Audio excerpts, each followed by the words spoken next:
Welcome back to my channel Pranati official. কেমন আছো তোমরা সবাই? আশা করছি ভালো আছো, আর আমিও কিন্তু ভালো আছি।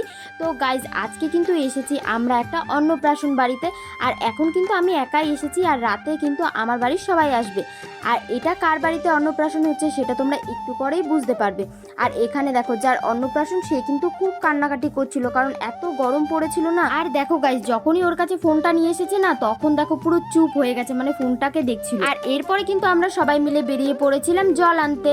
আর দেখো, এখন সবাই না উলুলু দিচ্ছে। আর এখানে কে উলুলু দিচ্ছে দেখো, পূজা। হ্যাঁ, পূজাদের বাড়িতেই আমরা এসেছিলাম অন্নপ্রাশনে। আসলে পূজার জেঠুর ছেলের, মানে আমার একটা দাদার ছেলের অন্নপ্রাশন ছিল।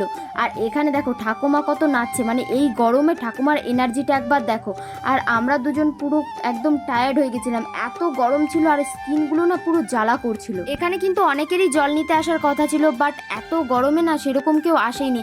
মানে আমরা কয়েকজনই এসেছিলাম জল নিতে। আর আমরা কিন্তু এসেছিলাম আমাদের এখানে জোড়া পুকুরে জল নিতে। আর বোনকে আমি আগে থেকেই ফোন করে বলেছিলাম যে তুই রেডি হয়ে থাকবি, তুই একবার ওখান থেকে আমাদের সাথে যাবি। আর এখন কিন্তু আমরা চলে এসেছি জোড়া পুকুরে। আর আসার পরে এখানে একটা গাছতলাতে আমরা সবাই মিলে দাঁড়িয়ে রয়েছি, কারণ এতটা রোদ গরমে এসেছি আর সবারই কিন্তু খুব কষ্ট হয়ে গেছে। আর এই গাছতলাতে না একটু ঠান্ডা ঠান্ডা হাওয়া দিচ্ছিল। আমাদের কিন্তু এনার্জি না থাকলেও ঠাকুমার কিন্তু একদম ফুল এনার্জি। তো ঠাকুমাকে দেখে কিন্তু আস্তে আস্তে সবাই মিলে নাচতে শুরু করে দিচ্ছে। কিছুক্ষণ এসে গাছের তলায় হাওয়া খেয়ে দেখো সবার একদম এনার্জি ফুল হয়ে গেছে।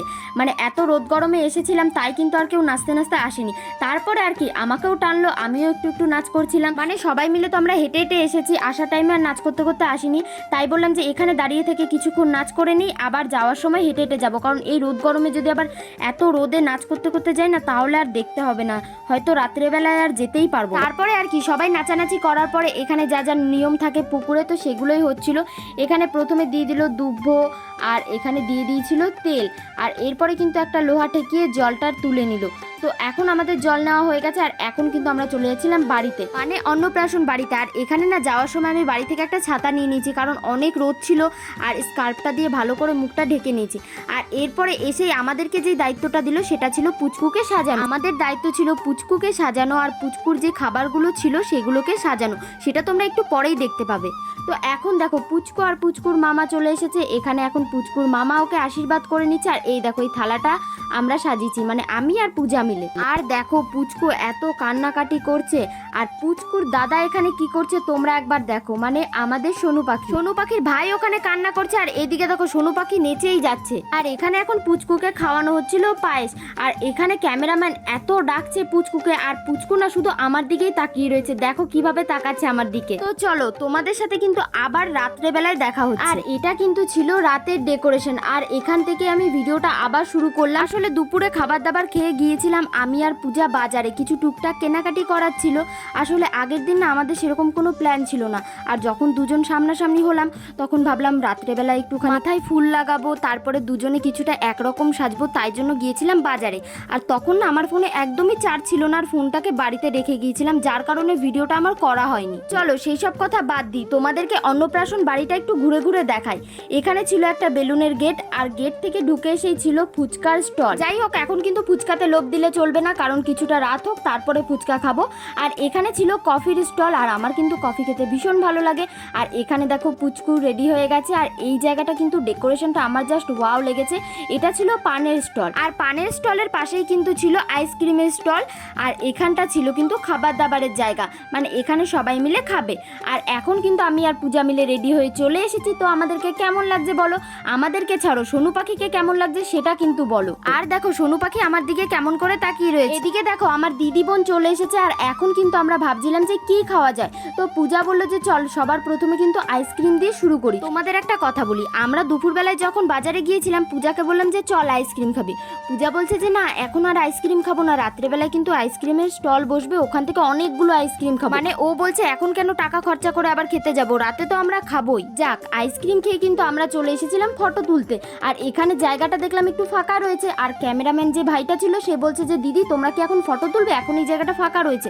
তো বললাম যে হ্যাঁ তাহলে তুলি। আর এখানে যখন আমি ক্যামেরাতে ফটো তুলছিলাম, তখন না আমার গালটাতে কেমন যেন একটা স্পট বোঝা যাচ্ছে। তো আমি বললাম যে এটা কিসের দাগ বোঝা যাচ্ছে, বলছে তোমার গালেই দেখো কিছুর একটা মেকআপের দাগ বসে গেছে।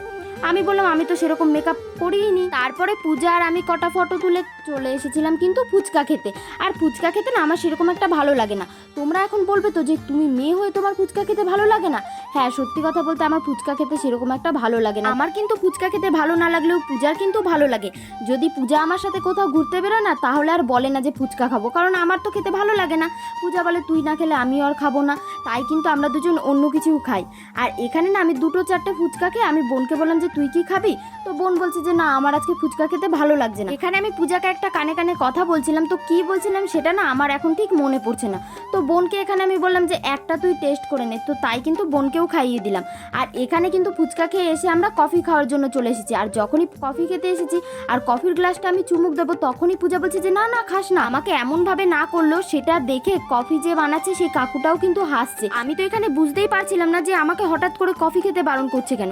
তো ও পরে আমাকে বললো যে এখন খাস না, একটু ঠান্ডা হয়ে যাক, না হলে কিন্তু জিভ পুড়ে যাবে। সত্যি কথা বলতে চা বা কফি খেলেই না আমার জিভ পুড়ে যায়, যার কারণে আমি চাটা তো ছেড়েই দিয়েছি, বাট কফিটা না আমার ভীষণ ভালো লাগে, তাই কোথাও গেলে একটু কফি খাই। আর এখন ভাবছো তো যে আমার হাতে 2 কাপ কফি কেন, আসলে আমি প্রথমে 1 কাপ খেয়ে আমার কফিটা এত ভালো লেগেছে, তারপরে আমি আবার একটা কাপ কফি নিয়ে এসেছি আর বোনকে বললাম যে যা তুইও একটা কফি নে। তো বোনেরটা আর আমারটা মিলে কিন্তু খাচ্ছিলাম। এখানে সোনু পাখির নাচ দেখো। তারপরে আর কি আমরা সবাই মিলে চলে গেলাম নাচ করার জন্য। আর এখানে বড় মা বৌদি এরা সবাই বলছিল যে না নাচ করবো না। আমি বললাম কেন করবে না, তারপরে কিন্তু ওদেরকে জোর করে নিয়ে এসে আমি বলছি না না নাচ করতেই হবে। তারপরে কিন্তু আমরা সেই লেভেলের নাচ করছিলাম। আর এখানে আমাদের নাচ বাদ দাও, এখানে ঠাকুমা আর অভিদার নাচ দেখো, মনে হচ্ছে দুজনে একদম হিরো হিরোইন।